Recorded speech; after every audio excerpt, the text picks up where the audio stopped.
This tiny device is the backbone of your entire Blink security system. In just a few minutes, I'll show you how to set up the Sync module that extends your camera battery life and connects your whole network. Let's get started.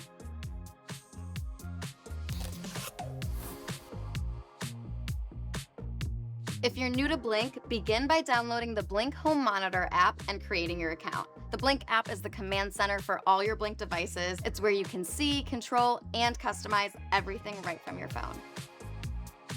Inside the box, you'll find a Sync module as well as a power adapter. Today we're setting up an XR, but the process is the same with other Sync modules. First, let's plug in the Sync module. Find a good central location that's not too far from your router. This helps ensure a strong connection to both your Wi-Fi and to your cameras. And fun fact, a standard Sync module can communicate with cameras up to about 100 feet away, so placing it centrally makes a huge difference in performance. And you'll see that blue light. This means your Sync module is ready to be discovered by the app. From the home screen, tap the plus icon in the upper right corner. Then tap Sync module from the menu options. Next, you'll need to scan the QR code on the back of your Sync module.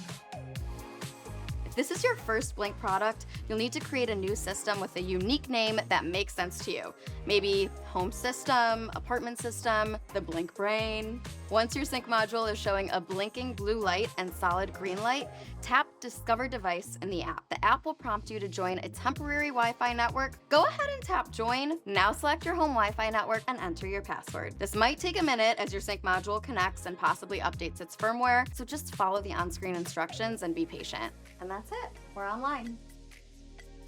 Now let me share some quick tips on where to place your Sync module for the best performance. Avoid placing it behind TVs, inside closed cabinets, directly on top of your router, or in basements. These locations can block or interfere with the signal. Instead, try placing it on a windowsill that's central to your indoor and outdoor cameras or in your other Wi-Fi equipment in an open space. And when checking your signal strength in the app, you'll want to see at least 3 bars for optimal performance. If you're seeing less, just try moving your Sync module to a better location.